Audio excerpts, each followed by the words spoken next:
At KLA Global Business School, we help you learn the greatest skill in life, making the right choice. KL Global Business School. ఒక cinema 3 పేర్లు 4 ఏళ్ల censor పోరాటం 100కు పైగా cuts చివరకు ఎలాంటి ప్రచారం లేకుండా ఓటీటీలో విడుదల కానీ కేవలం 48 గంటల్లోనే భారతదేశంలో స్ట్రీమింగ్ నుంచి మాయం. ఇది సాధారణ సినిమా కాదు, సత్లూజ్ వెనుక దాగి ఉన్న వివాదం. అసలు ఈ సినిమా ఎందుకు అంత వివాదమైంది? సెన్సార్ బోర్డు ఎందుకు 100కు పైగా మార్పులు సూచించింది? ఓటీటీలో విడుదలైన 2 రోజుల్లోనే ఎందుకు నిలిపివేశారు?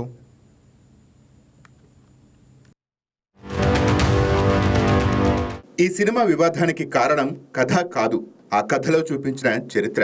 1990లో పంజాబ్లో ఉగ్రవాద వ్యతిరేక చర్యల పేరుతో వేలాది మంది యువకులు అదృశ్యం అయ్యారనే ఆరోపణలు అప్పట్లో తీవ్ర చర్చకు దారితీశాయి. ఆ కేసులను వెలుగులోకి తీసుకువచ్చిన మానవ హక్కుల కార్యకర్త జస్వంత్ సింగ్ ఖాల్రా జీవితాన్ని ఆధారంగా తీసుకొని ఈ సినిమాను రూపొందించారు. పోలీసుల చేతుల్లో అక్రమ హత్యలు జరిగినట్టు ఆరోపణలు, గుర్తు తెలియని మృతదేహాల దహనాలు, అధికార వ్యవస్థపై వచ్చిన విమర్శలు ఇవన్నీ ఈ సినిమాలో కీలకంగా చూపించినట్టు తెలుస్తోంది. ఇక్కడి నుంచే అసలు వివాదం మొదలైంది.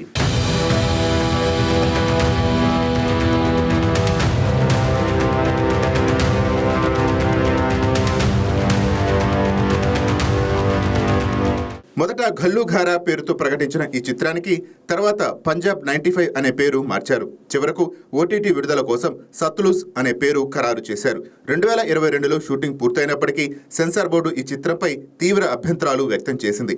తొలుత 21 కట్స్ సూచించిన బోర్డు ఆ తర్వాత ఏకంగా 127 మార్పులు చేయాలని కోరింది.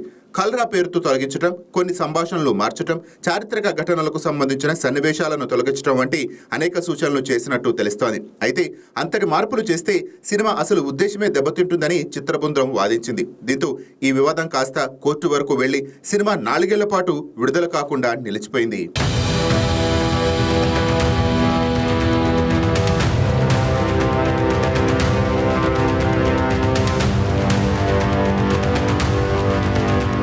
థియేటర్లో విడుదల సాధ్యం కాదని భావించిన నిర్మాతలు ఎలాంటి ప్రచారం లేకుండానే జూలై 5న G5 ఓటీటీలో సత్లూజ్ పేరుతో సినిమాను విడుదల చేశారు. హీరో దిల్జిత్ దోసాంజే కూడా ఒక్క కట్ కూడా లేని ఒరిజినల్ వెర్షన్ను మాత్రమే విడుదల చేశాం, కట్స్ వేసి ఉంటే నేను సినిమాను ప్రమోట్ చేసేవాడిని కాదని స్పష్టం చేశారు. దీంతో 4 ఏళ్లుగా ఎదురు చూస్తున్న ప్రేక్షకులకు ఎట్టకేలకు సినిమా చూసే అవకాశం దక్కింది. కానీ ఆనందం కేవలం 48 గంటలకే పరిమితం అయింది. విడుదలైన 2 రోజుల్లోనే భారతదేశంలో G5 నుంచి సినిమాను తొలగించబడింది. దీనిపై స్పందించిన G5 ప్రస్తుత పరిస్థితుల దృష్ట్యా సినిమాను తాత్కాలికంగా నిలిపివేస్తున్నాం, చట్టపరమైన మార్గాలను పరిశీలిస్తున్నామని మాత్రమే ప్రకటించింది. కానీ అసలు కారణాన్ని వెల్లడించకపోవడంతో ప్రస్తుతం ఈ వివాదం ఇండస్ట్రీలో హాట్ టాపిక్ గా మారింది. మరోవైపు అమెరికా, కెనడా, బ్రిటన్, ఆస్ట్రేలియా వంటి దేశాల్లో మాత్రం సినిమా యథావిధిగా స్ట్రీమింగ్ అవుతుండడం వివాదాన్ని మరింత పెంచింది.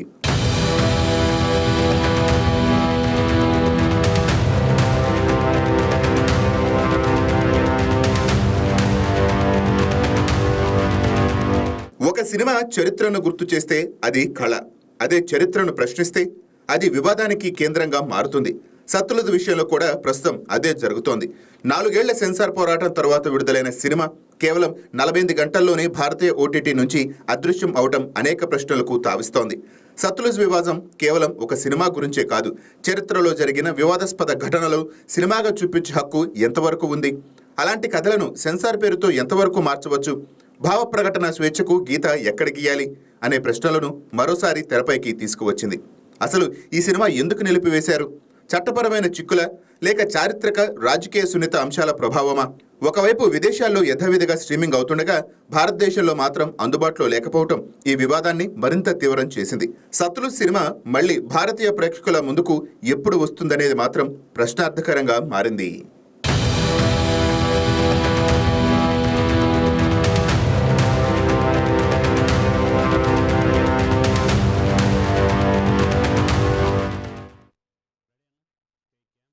బంగారం బ్యాంకులో ఉంటే అది మీ అప్పు, అదే శివ గోల్డ్ కంపెనీకి తీసుకొస్తే అది మీ పెట్టుబడి. తాకట్లో ఉన్న మీ బంగారాన్ని మేము విడిపించి ఈ రోజు మార్కెట్ ధర కొని స్పాట్లో మీ నగదు మీకు అందిస్తాం. ప్రతి నెల వడ్డీలు కట్టడం లాభమా లేదా ఇలా చేయడం లాభమా మీరే ఆలోచించుకోండి. శివ గోల్డ్ కంపెనీ, అప్పులేని ఆనందకరమైన రేపటికి సరికొత్త మార్గం. జస్ట్ ఒక కాల్ చేయండి, తాకట్లో ఉన్న మీ బంగారాన్ని విడిపించి ఈ రోజు మార్కెట్ రేట్కే కొనబడును.